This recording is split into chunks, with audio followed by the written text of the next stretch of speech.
ప్రపంచంలో కొన్ని కొన్ని కుంభకోణాల్ని ఎవరు కూడా ఫైనల్‌గా తేల్చలేరు. ఇప్పుడు అమెరికాలో ఈ ఎపిట్సన్ కుంభకోణం ఉంది. దాంట్లో ఏమని తేలుస్తారు? ఎవరని తేలుస్తారు? అది అలా నడిచిపోతానే ఉంటది. ఏళ్ల తరబడి సాగిపోతానే ఉంటది.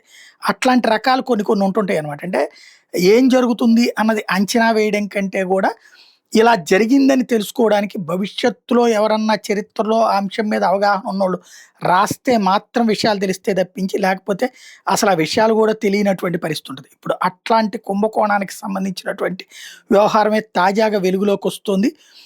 అది గూడా ప్రధానంగా ఎవరు చేశారు, ఏం చేశారన్నది తెలియని ఒక సమాచారమే ఇప్పుడు పెద్ద చర్చకి తావిస్తుంది. $700,000,000 ఒకటి కాదు, 2 కాదు. $700,000,000 సోమాలి సూట్ కేసులో దొరికినాయి. మినిపోల్స్ ద మి మినిప్లస్ దగ్గర. ఏదైతే అంటే భారతదేశపు లెక్కల ప్రకారం రూ. 63,000,00,00,000 సోమాలి సూట్ కేసులో దొరికినాయి. అమెరికాలో ఉన్నటువంటి ఈ మినిపోల్స్ దగ్గర ఉన్నటువంటి ప్రదేశంలో. ఎక్కడి నుంచి వచ్చినాయి? ఎవరి డబ్బులు? ఇది ఇప్పుడు పెద్ద చర్చనీయాంశం అవుతుంది.